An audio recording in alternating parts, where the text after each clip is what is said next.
Bonjour tout le monde. Ça me fait plaisir aujourd'hui de vous présenter le candidat du Parti patriote dans Rivière-des-Mille-Îles. Je vous présente Michaël Dionne. Bonjour Carl. Salut Michaël. Bonjour à tous, mon nom est Michaël Dionne. Je suis fier d'annoncer que je suis officiellement candidat dans la circonscription de Rivière-des-Mille-Îles pour le Parti patriote. Pour moi, le Parti patriote, c'est quoi? C'est du renouveau. C'est un nouveau parti qui offre des idées qui me rejoignent beaucoup personnellement.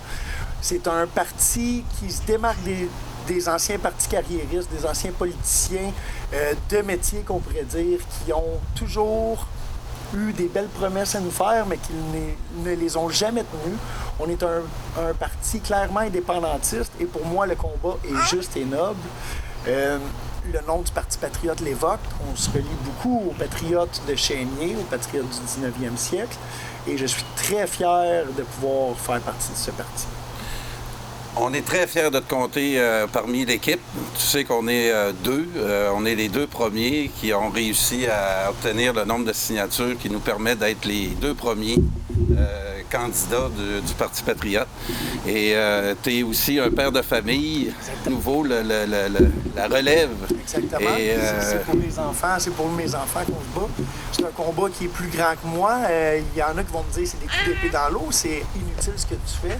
Peu importe si c'est inutile ou pas, l'important, c'est que je le fais pour la génération à venir, les prochains Canadiens français, qu'est-ce qu'ils vont avoir, qu'est-ce qui va leur rester. Puis c'est donc, je vous présente ma conjointe Andréane, mon petit bébé Gabriel, la petite dernière. Fait que c'est mes grandes coéquipières. On est allé faire les signatures ensemble. Andréane m'a aidé beaucoup. Gabrielle, elle aime beaucoup le monde, elle est très enjouée comme bébé. Elle a fait sourire les gens. Puis on a pu avoir des belles discussions avec les gens qui ont signé pour moi. Ça a été magnifique. C'est pour des extrémistes, en fait, parce qu'on veut défendre notre culture. Notre identité culturelle au Québec est très importante. On a une grande fierté, les Québécois, les Canadiens français. Et c'est voulu. On a plus de 400 ans d'histoire derrière nous. Et comme tu mentionnais, on en a déjà discuté. Les nouveaux arrivants qui arrivent, le problème qui fait que peut-être qu'ils ne comprennent pas cette culture-là, c'est que notre système d'éducation au Québec ne l'inclut pas, l'histoire des Québécois. Nous, on fait partie du Canada et on subit l'éducation un petit peu du Canada. Si on enseignait beaucoup plus d'histoire du peuple québécois, le peuple fondateur, qu'est-ce qu'on a fait, qu'est-ce qui est arrivé ici, l'histoire des patriotes, etc., les nouveaux arrivants comprendraient beaucoup mieux notre bataille. Puis pourquoi qu'on veut l'indépendance? C'est quoi le français pour nous? Qu'est-ce que ça représente pour nous, la langue française, notre culture, notre patrimoine? Pourquoi c'est aussi important que ça pour nous? Malheureusement, les nouveaux arrivants, quand ils arrivent, ils ne peuvent pas le comprendre. Même s'ils le voulaient, on ne leur donne pas cette chance-là. Ce qu'on leur donne en arrivant, c'est une chance d'apprendre l'histoire canadienne et on les inculque avec des... Comme tu l'as dit, à l'université, c'est une mentalité woke, absolument libéralisme, woke, mondialiste.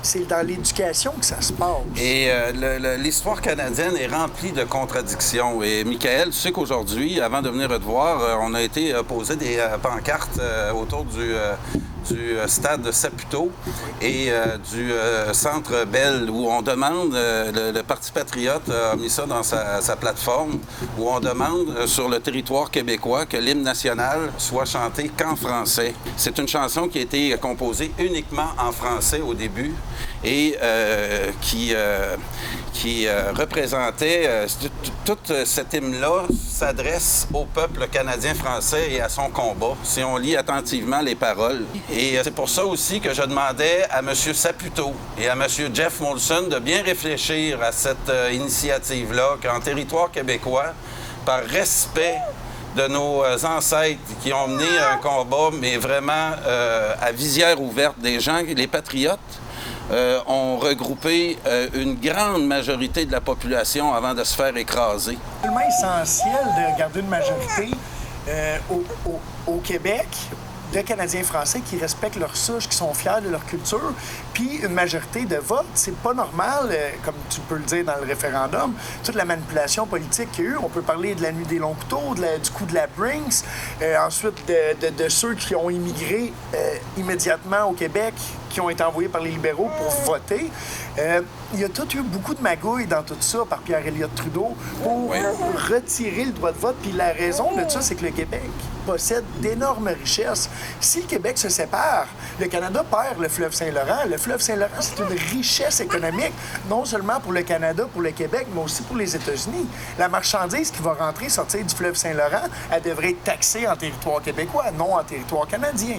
Si le Canada perd le fleuve Saint-Laurent, il perd des milliards de dollars par année. Fait que c'est pas dur à comprendre pourquoi est-ce qu'il y a eu autant de manipulation puis autant d'acharnement à ne pas laisser le peuple québécois réussir à déclarer leur indépendance. On va parler, pour terminer, de notre position par rapport à la crise sanitaire. Oui. Je pense que c'est inévitable qu'on doit, même si je considère que c'est un sujet qui divise énormément, une population déjà divisée énormément. On ne peut pas diviser plus. On est déjà assez divisé, effectivement, mais on croit que le passeport vaccinal, moi, je crois que le passeport vaccinal, c'est ça qui divise les gens. Si on prend un coup d'œil, puis j'aimerais inviter les gens à s'interroger profondément, puis à se remettre en question, puis à se poser les vraies questions, à se demander pourquoi est-ce que le gouvernement tente de tout cœur, de corps et âme, de nous diviser, nous, le peuple québécois, entre vaccinés, non vaccinés, de gauche, de droite. C'est pour nous empêcher, nous, de s'unir contre eux. Ils nous divisent afin qu'on ne s'unisse pas. Dans cette lancée-là de passeport vaccinal, de vaccination obligatoire, puis c'est à tout va, c'est une vaccination massive. OK, je suis pas contre la vaccination en général. Mon bébé ici a reçu ses vaccins de bébé. Je suis pas contre la vaccination en général. Ensuite de ça divise plus que jamais. Maintenant, c'est les complotistes contre les moutons, puis tout le monde s'entre-déchire. Il y a même des gens que leur propre famille leur dit « Si tu te fais pas vacciner, je veux plus te parler ». Comment diviser un peuple, ça ne se fait pas, ça n'a aucun bon sens. Une chose est sûre, c'est que le gouvernement ne nous dit pas la vérité. S'il ne nous dit pas la vérité, c'est qu'il cache quelque chose. Fait que j'invite tous les électeurs qui vont voter le 20 septembre prochain à s'interroger profondément sur ces mesures-là. Est-ce que c'est vraiment ça qu'on veut ici au Québec? Un régime communiste chinois, si on pourrait l'appeler ainsi, un crédit social, une petite puce pour rentrer dans les endroits? Est-ce que c'est ça qu'on veut? J'invite aussi ceux qui croient fermement qu'un passeport vaccinal peut les aider. Je les invite à se remettre en question et à se poser les vraies questions. Donc, il est très difficile à croire aujourd'hui où on en est rendu dans cette crise sanitaire-là. T'avoir dit ça il y a environ 2 ans, oui, qu'on serait dans cette situation-là aujourd'hui où on va interdire à des gens parce qu'ils ne partagent pas la stratégie vaccinale du gouvernement, autant canadien que québécois. Et le passeport vaccinal, à mon avis, est non seulement une menace à nos libertés, mais à notre vie privée.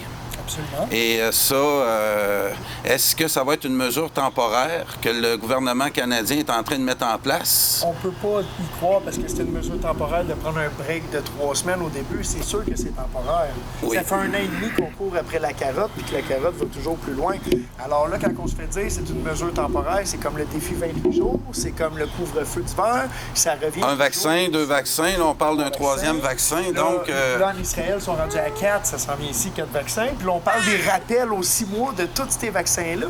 On est rendu à des doses astronomiques de médicaments. Même les spécialistes qui osent aller contre le narratif du gouvernement se fait traiter de complotistes. Donc, c'est pas 2 travailleurs de la construction qui, ce soir, vont régler le problème de la crise sanitaire, mais on se pose de sérieuses questions. On est contre le passeport vaccinal, ça, c'est sûr.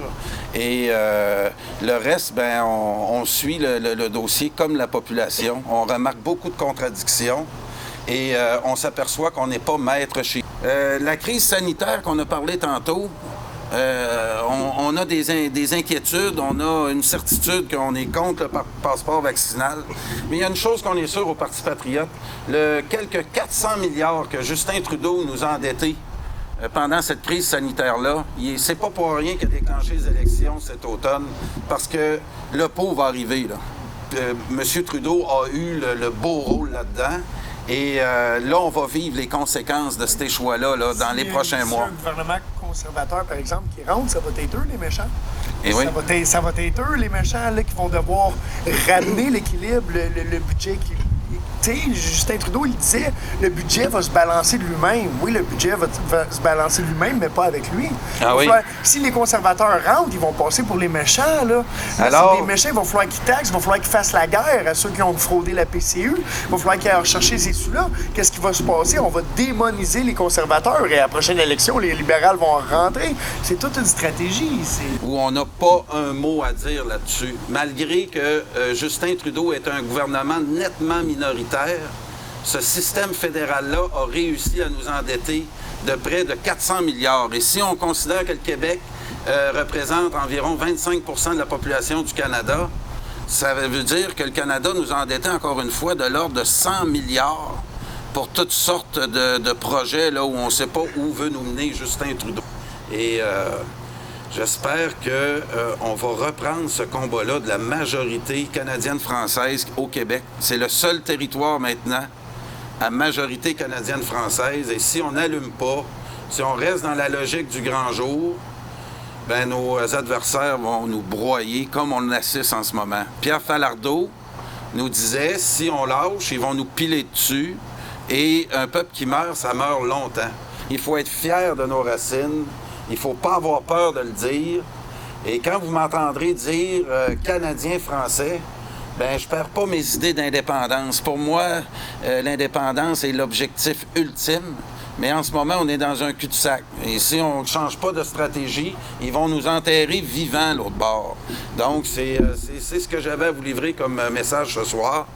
Merci, Michael. Merci, on va se revoir sûrement une autre fois dans la campagne. Yes. Tu vas nous livrer tes commentaires. Absolument. Puis pour tous les gens qui nous écoutent, qui partagent les mêmes valeurs que nous, qui sont fiers de notre culture, qui veulent la voir survivre, je crois que nous, au Parti patriote, on est ce qu'on pourrait qualifier de la dernière résistance, la dernière ligne de résistance. Quand on voit que même le Bloc québécois, le Parti québécois, la CAQ, qui a été élue avec, au début, des idées d'un certain nationalisme, on voit qu'il n'y a plus aucun parti qui s'affiche ouvertement et définitivement nationaliste pour la préservation du peuple québécois. Alors, j'invite tous ceux qui croient en nos idées à se faire entendre le 20 septembre. Dans Rivière-des-Mille-Îles, vous pouvez voter. Lévis-Lotbinière, vous pouvez voter. On a juste 2 candidats pour le moment. Mais on pense que c'est un bon début. On commence par une étape à la fois. Puis ça va être probablement ce qui va nous faire propulser un petit peu plus loin pour les prochaines élections.